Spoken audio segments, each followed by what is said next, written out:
국민연금 조기 수령 신청자가 101만 명을 넘었거든요. 그런데 이 숫자 뒤에 아무도 말 안 하는 이유가 하나 있습니다. 대부분은 어차피 고갈되니까 빨리 받자 라고 생각하거든요. 맞는 말이에요. 그런데 이게 전부가 아닙니다.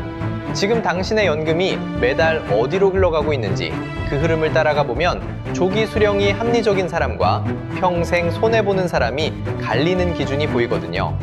복잡한 제도 설명 다 빼고 그 기준만 정리해드리겠습니다.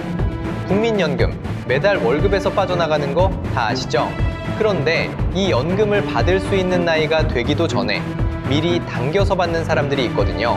그것도 무려 101만 명이나요. 5년 앞당기면 원래 금액의 70%만 손에 쥐게 되거든요. 이걸 알면서도 101만 명이 줄을 섰다는 거예요. 평생 복구도 안 되는 조건인데요. 도대체 왜 이런 선택을 한 걸까요? 먼저 구조부터 간단히 짚어볼게요. 국민연금이라고 하면 다들 노후에 매달 받는 돈만 떠올리시죠? 그게 노령연금이에요. 그 외에 장애연금, 유족연금도 있는데 오늘 핵심은 노령연금이거든요. 정상적으로 받으려면 출생 연도에 따라 63세에서 65세까지 기다려야 하거든요. 그런데 여기 조기 수령이라는 제도가 있어요. 말 그대로 정상 수령 나이보다 최대 5년 일찍 연금을 받을 수 있는 거예요. 58세부터 받을 수도 있다는 뜻이죠. 대신 대가가 있어요. 매년 앞당길수록 6%포인트씩 불이익이 쌓여요. 최대한 당기면 원래 받을 돈의 거의 3분의 1이 증발하는 구조거든요. 원래 월 100만 원 받을 사람이 70만 원밖에 못 받게 되는 거예요. 한 달에 30만 원이면 1년이면 360만 원이 사라지는 거거든요. 그리고 이건 평생 복구가 안 돼요. 한 번 신청하면 취소도 안 되고 죽을 때까지 깎인 금액 그대로 받는 거예요. 그런데 이걸 선택한 사람이 101만 명이에요. 2020년에는 67만 명이었는데 불과 5년 만에 1.5배가 늘었어요. 숫자로 보면 답이 보여요. 뭔가 이상하잖아요. 손해인 걸 뻔히 알면서도 신청자가 폭발적으로 늘고 있는 거거든요. 왜 이렇게 많은 사람이 손해를 감수하면서까지 연금을 일찍 받으려는 걸까요? 이유를 파고 들어가면 이 나라 은퇴 구조에 진짜 민낯이 보여요. 한국에서 주된 일자리를 떠나는 평균 나이가 49.4세거든요. 대기업이든 중소기업이든 50세를 넘기기가 하늘의 별 따기예요. 그런데 연금은 빨라야 63세부터 나와요. 이게 무슨 뜻이냐면 월급 받다가 갑자기 10년 넘게 소득이 0원이 되는 구간이 생기는 거예요. 당신의 통장에 매달 들어오던 300만 원, 400만 원이 어느 날 갑자기 끊기는 거죠. 치킨집을 차리든 편의점 알바를 하든 어떻게든 메워야 하는 시간이 10년이 넘는 거예요. 이 빈 구간을 버티지 못하는 거예요. 여기에 불안이 하나 더 얹혀요. 국민연금 기금이 2055년에 고갈된다는 전망이 나와 있거든요. 내가 낸 돈인데 정작 받을 때가 되면 기금이 바닥나 있을 수도 있다는 거예요. 나중에 못 받을 바에야 지금이라도 받자는 심리가 커지고 있는 거죠. 여기서 무너지기 시작합니다. 한국 노인 빈곤율이 OECD 1위 39.7%예요. 선진국 중에서 노인이 가장 가난한 나라가 바로 대한민국인 거거든요. 늙으면 가난해진다는 게 당신의 통장 잔고로 증명되는 나라에서 연금마저 못 받을 수 있다는 공포, 이게 101만 명을 움직인 거예요. 그런데 101만 명이 이걸 감수하면서까지 조기 수령을 선택한 데는 뉴스에서 잘 안 다루는 이유가 하나 더 있습니다. 단순히 돈이 급해서가 아니에요. 근데 여기서 한 가지, 계산기를 꺼내야 하는 포인트가 있거든요. 그래서 조기 수령하면 진짜 얼마나 손해인지 숫자로 하나하나 따져볼게요. 많은 분들이 30% 깎이는 거 알아 라고 말씀하시는데 이게 단순한 30%가 아니거든요. 감액은 단계별로 적용돼요. 1년 앞당기면 원래 금액의 94%를 받고 2년이면 88%, 3년이면 82%, 4년이면 76%, 그리고 최대 5년을 앞당기면 70%만 받는 구조예요. 만약 당신이 60세에 조기 수령을 시작했다고 해볼게요. 원래 65세에 월 100만 원을 받을 수 있었다면 지금부터 월 70만 원을 받는 거예요. 그리고 이건 평생이에요. 한 번 깎이면 다시는 원래 금액으로 돌아갈 수 없거든요. 번복도 안 돼요. 근데 진짜 문제는 이 30%가 아니에요. 복리 구조에 있어요. 복리라는 건 눈덩이와 같거든요. 작은 눈덩이와 큰 눈덩이를 같은 언덕에서 굴리면 출발할 때 차이는 30%인데 도착할 때 차이는 몇 배가 돼 있어요. 국민연금은 매년 물가 오른 만큼 연금액을 올려주거든요. 핵심은 이 인상분이 이미 깎인 기준에서 적용된다는 거예요. 구체적으로 볼게요. 이걸 실감나게 보여드릴게요. 출발선이 100만 원인 사람은 물가가 3% 뛸 때 3만 원이 붙지만 출발선이 70만 원인 사람은 2만 1,000원 밖에 안 붙거든요. 같은 비율인데 금액이 다르니까 해가 갈수록 벌어지는 폭이 커지는 거예요. 이게 매년 복리로 쌓여요. 10년 후엔 벽차가 40만 원을 넘기고 20년 후엔 50만 원 이상 벌어져요. 30%만 깎인 줄 알았는데 시간이 갈수록 그 이상을 잃는 구조인 거예요. 그래서 손익분기점이 중요한데 대략 83세에서 84세 사이예요. 이 나이 이전에 사망하면 조기 수령이 이득이고 그 이후까지 살면 손해가 돼요. 지금 한국인 기대 수명이 83.5세로 이 기준에 거의 닿아 있다는 것 꼭 기억해 두세요. 그런데 진짜 무서운 건 이게 아닙니다. 연금도 받으면서 일도 계속하자 이렇게 계획하는 분들 정말 많거든요. 여기에 재직자 감액이라는 함정이 숨어 있어요. 소득이 A값, 그러니까 2026년 기준으로 월 319만 원을 넘으면 연금이 또 깎여요. 최대 50%까지 감액됩니다. 잠깐 생각해 보세요. 이미 조기 수령으로 30%가 깎인 연금이 한 번 더 절반까지 깎이는 거예요. 이중 타격이죠. 원래 100만 원 받을 연금이 조기 수령으로 70만 원이 됐는데 재직자 감액까지 맞으면 35만 원까지 떨어질 수 있는 거예요. 다만 희소식이 하나 있어요. 2026년 6월부터 월소득 509만 원 미만인 분들은 재직자 감액이 면제됩니다. 하나 더 있거든요. 건강보험 쪽에서도 복병이 있거든요. 연소득 2천만 원 선을 넘는 순간 피부양자 자격이 날아가요. 2022년 이후로만 31만 명 넘게 탈락했거든요. 조기 수령으로 연금을 낮게 받아도 물가 연동 때문에 매년 조금씩 올라가요. 한 10년쯤 지나면 어느 순간 그 기준선을 넘어버리는 거예요. 그 순간부터 지역가입자로 전환되면서 건강보험료가 따로 청구되기 시작하거든요. 연금을 아끼려다 보험료에서 더 나가는 아이러니한 상황이 벌어지는 거죠. 여기까지 보면 온통 손해 같죠? 그런데 조기 수령이 손해만 있는 건 아니에요. 유족연금 이야기를 해야 하거든요. 본인이 사망한 후 배우자나 가족에게 가는 연금이에요. 여기에 반전이 있어요. 수령 방식이 뭐였든 상관없이 유족연금은 원래 기본 연금액을 기준으로 계산되거든요. 조기 수령으로 깎여받았다고 해서 가족목까지 줄어드는 건 아닌 거예요. 가입 기간에 따라 10년 미만이면 기본 연금액의 40%, 10년에서 20년 사이면 50%, 20년 이상이면 60%가 지급돼요. 본인은 미리 연금을 챙기면서 남겨질 가족의 안전망은 그대로 유지되는 구조인 거예요. 유족연금 관점에서는 오히려 선수를 치는 셈이죠. 정리할게요. 진짜 함정은 단순히 30% 깎이는 게 아니라 복리 구조에 있어요. 거기에 재직자 감액, 건강보험, 피부양자 탈락까지 겹치면 실제 비용은 상상 이상으로 커지거든요. 다만 유족연금만큼은 불리하지 않다는 것, 이건 꼭 기억해 두세요. 자, 여기까지는 받는 쪽 이야기였거든요. 그런데 지금 당신의 연금이 쌓이는 쪽에서 벌어지고 있는 일을 알면 이야기가 완전히 달라집니다. 국민연금기금, 지금 총 1,538조 원이에요. 이게 얼마나 큰 돈이냐면요. 대한민국 1년 예산을 통째로 넣어도 모자라는 규모예요. 글로벌 연기금 순위에서 일본 GPIF, 노르웨이 국부펀드 바로 다음이거든요. 그런데 이 어마어마한 돈이 전부 국내에 있는 게 아니에요.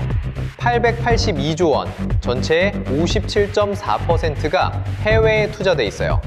미국 주식, 유럽 채권, 신흥국 인프라, 돈이 전 세계로 흩어져 있는 거예요. 해외에 투자한다는 건 뭘 의미할까요? 원화를 달러로 바꿔서 내보낸다는 뜻이에요. 쉽게 말해볼게요. 원화를 달러로 바꾸는 건 시장에서 달러를 사는 거거든요. 수백조 원어치를 한 번에 사면 당연히 달러 가격이 튀는 거예요. 수요와 공급 법칙 그대로 적용되는 거죠. 1,200원이면 살 수 있던 1달러가 1,300원, 1,400원이 되는 거예요. 이걸 막으려고 하는 게 환해지예요. 쉽게 말하면 달러 보험이에요. 미래의 환율을 오늘 가격으로 고정시켜버리는 거예요. 나중에 달러가 폭등해도 미리 잠가둔 가격으로 바꿀 수 있는 구조예요. 대신 보험료, 즉 해지 비용이 들어요. 이 비용이 적지 않거든요. 사실 이 환해지에는 꽤 긴 역사가 있어요. 2007년 국민연금은 해외 투자에 환해지를 의무적으로 걸었어요. 그런데 2015년부터 방향이 바뀌기 시작했어요. 해지 비용이 너무 크다는 이유로 점점 비율을 낮추더니 2019년에는 전면 환 오픈으로 전환했거든요. 해지를 아예 안 걸겠다는 거였어요. 그러다 2022년 환율이 폭등하면서 급하게 다시 도입한 거예요. 정책이 왔다 갔다 한 겁니다. 그해 9월 달러당 1,430원을 넘기면서 외환 시장이 요동쳤어요. 정부가 뭘 했냐면 국민연금한테 외환 스왑을 걸었어요. 100억 달러 규모였고 명목은 한시적 비상대책이었어요. 그런데 이게 어떻게 됐는지 아세요? 100억 달러로 시작한 수합이 3년 만에 650억 달러까지 뻥튀기 됐거든요. 매번 연장할 때마다 규모가 커졌어요. 원래 잠깐 쓰고 끝내겠다던 카드거든요. 그런데 그 잠깐이 3년이 됐고 규모는 6.5배가 됐어요. 긴급 처방이 어느새 일상이 돼버린 거예요. 여기서 무너지기 시작합니다. 배경부터 볼게요. 한국과 미국의 기준금리 차이가 1%포인트 이상 벌어져 있었어요. 달러를 들고 있으면 원화보다 이자를 훨씬 더 받는 상황이었거든요.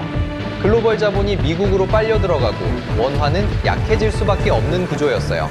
수출 의존도가 높은 한국 경제 특성상 환율이 오르면 수입 물가가 뛰고 물가가 뛰면 소비가 죽어요.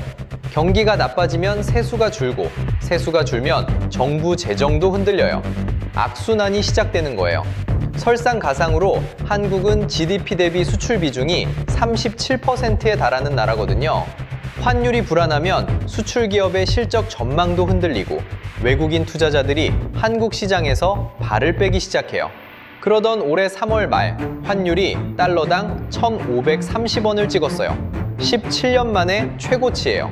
트럼프 행정부의 관세 폭탄에 중동에서는 미국과 이란의 군사 충돌 리스크까지 겹쳤거든요. 외국인 투자자들은 코스피에서 9거래일 연속 순매도를 이어갔어요. 4조 원어치를 팔아치운 거예요. 달러가 빠져나가고 원화 가치는 곤두박질 치는 상황. 이때 환율을 막는 마지막 카드로 쓰인 게 뭐였을까요? 당신의 연금이에요. 매달 빠져나가는 연금이 30년 뒤 내 생활비가 아니라 지금 당장 외환시장 소방수 역할을 하고 있는 거예요. 매달 빠져나가는 그 9%가 30년 뒤 당신의 생활비가 되는 게 아니라 지금 당장 환율 방어에 동원되고 있다는 겁니다. 누가 동의했냐고요? 아무도 동의한 적 없어요. 결정은 정부가 했고 돈은 당신 거예요. 국민 한 명 한 명한테 물어본 적 없어요. 이쯤 되면 궁금하실 거예요. 그래서 이게 내 연금에 얼마나 영향을 미치는 건데 환해지가 내 연금에 얼마나 영향을 주냐고요. 환해지는 공짜가 아니에요. 구조를 보면 이래요. 국민연금이 달러 자산을 사면서 환율 변동을 막으려면 선물환 계약을 맺어야 하거든요. 이때 스왑 포인트라는 비용이 붙어요. 이게 한미 금리 차에서 나오는 거예요. 미국 금리가 한국보다 높으면 그 차이만큼 프리미엄을 내야 해요. 비유하자면 이래요. 해외여행 갈 때 환전 수수료 내잖아요. 근데 그걸 수백조 원 규모로 매년 반복하는 거예요. 달러 보험료를 꼬박꼬박 내는 건데 보장은 환율 한 가지뿐인 거예요. 밑 빠진 양동이에 물을 퍼붓는 거나 마찬가지예요. 환율은 잠깐 숨을 고르는데 그 대가는 고스란히 기금 수익률에서 빠지는 거거든요. 이게 얼마나 되냐고요? 1%포인트라고 해볼게요. 지금 30대 직장인이 매달 연금을 내고 있다면 은퇴까지 약 30년이 남았어요. 복리의 무서움을 보여드릴게요. 수익률이 1%포인트만 달라져도 30년이면 격차가 수천만 원을 훌쩍 넘거든요. 기금 전체로 환산하면 수십조 원 단위 차이가 나는 거예요. 숫자로 보면 답이 보여요. 기금 전체로 보면 더 심각해요. 수익률이 1%포인트만 올라가면 기금 고갈 시점이 2055년에서 2071년으로 16년이나 늦춰져요. 뒤집으면 환해지 비용 1%포인트가 깎이면 연금 받을 수 있는 시간이 16년 줄어드는 거예요. 세계 최대 연기금 일본 GPIF를 보세요. 운용자산 248조엔, 해외 투자 비중 50%인데 환해지를 안 해요. 전면 환 오픈이에요. 2025년 수익률 12.3%를 기록했어요. 한국국민연금은 같은 해 18.82%였지만 전략적 환해지 10%에 전술적 환해지 5%, 합쳐서 최대 15%거든요. 최근엔 이걸 더 올리자는 보도까지 나왔어요. 세계 1위도 안 하는 걸 한국만 정부 요청으로 하고 있는 거예요. 2026년 1월엔 미국 재무부가 한국을 환율 관찰 대상국으로 지정했어요. 밖에서도 지켜보고 있는 겁니다. 당신의 연금이 환율 방어에 쓰이고 그 비용은 고스란히 노후 수익률에서 빠지고 있어요. 이 결정 과정에서 납부자인 우리 목소리가 들어간 적이 있을까요? 단 한 번이라도 설명을 들은 적이 있나요? 자, 그러면 이 상황에서 우리가 할 수 있는 건 뭘까요? 그래서 나는 어떻게 해야 하는 건지 이게 제일 궁금하실 거예요. 조기 수령이 합리적인 경우부터 정리해 드릴게요. 첫째, 건강 상태가 불안한 분. 기대 수명까지 못 받을 가능성이 높다면 일찍 받는 게 맞거든요. 둘째, 소득 공백기가 길고 당장 대안이 없는 분. 생활비가 바닥났는데 연금을 묵혀두는 건 의미가 없어요. 셋째, 유족연금까지 계산에 넣은 분. 배우자에게 넘길 수 있는 구조를 활용하는 거예요. 반면에 절대 조기 수령하면 안 되는 경우도 있어요. 83세 이상 생존 가능성이 높은 건강한 분이라면 손해가 확정이에요. 지금 재직 중인 분도 안 돼요. 재직자 감액이랑 조기 수령 감액이 동시에 적용되면 이중 파격을 받거든요. 건강보험 피부양자 탈락 직전인 분도 주의하셔야 해요. 오히려 연기연금이라는 대안도 있어요.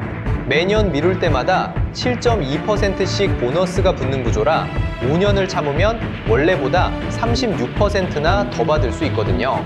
전액이 부담되면 50%만 연기하는 부분 연기도 가능하고요. 마음이 바뀌면 취소도 돼요. 2025년 개혁안도 알아두셔야 해요. 보험료가 9%에서 13%로 오르고 소득 대체율은 43%로 조정됐어요. 그리고 지급 보장이 법제화됐거든요. 나라가 망해도 연금은 준다는 약속인 거예요. 근데 한 가지 냉정한 숫자를 보셔야 해요. 필요 생활비가 월 336만 원인데 연금 평균 수령액은 70만 원이에요. 겨우 20.8%밖에 안 되는 거예요. 국민연금 하나에 노후를 걸면 안 돼요. 그리고 이건 꼭 말씀드리고 싶어요. 이건 당신의 잘못이 아니에요. 30년 넘게 성실하게 냈는데 받을 때 깎이는 구조. 이건 개인의 문제가 아니라 제도의 구조적 문제인 거예요. 101만 명이 조기 수령을 선택한 건 그 사람들이 성급해서가 아니에요. 제도의 빈틈과 노후에 대한 불안이 만들어낸 결과인 거예요. 우리가 낸 연금이 환율 방어에 동원되고 받을 돈은 깎이는 이 구조. 연금공단도 정부도 이 사실을 적극적으로 알려주지 않거든요. 하지만 이걸 아는 것만으로도 이미 다른 출발선에 서 있는 거예요. 조기 수령할지, 연기할지, 부분 연기를 쓸지. 선택지가 보이기 시작하면 불안은 줄어들거든요. 가장 큰 리스크는 아무것도 하지 않는 거예요. 모르는 상태로 흘려보내는 거예요. 오늘 이 영상을 끝까지 본 당신은 이미 첫 번째 방어선을 세운 거예요. 이 영상이 도움이 됐다면 좋아요, 구독 부탁드리고요. 국민연금에 대해 더 궁금한 게 있으면 댓글로 남겨주세요.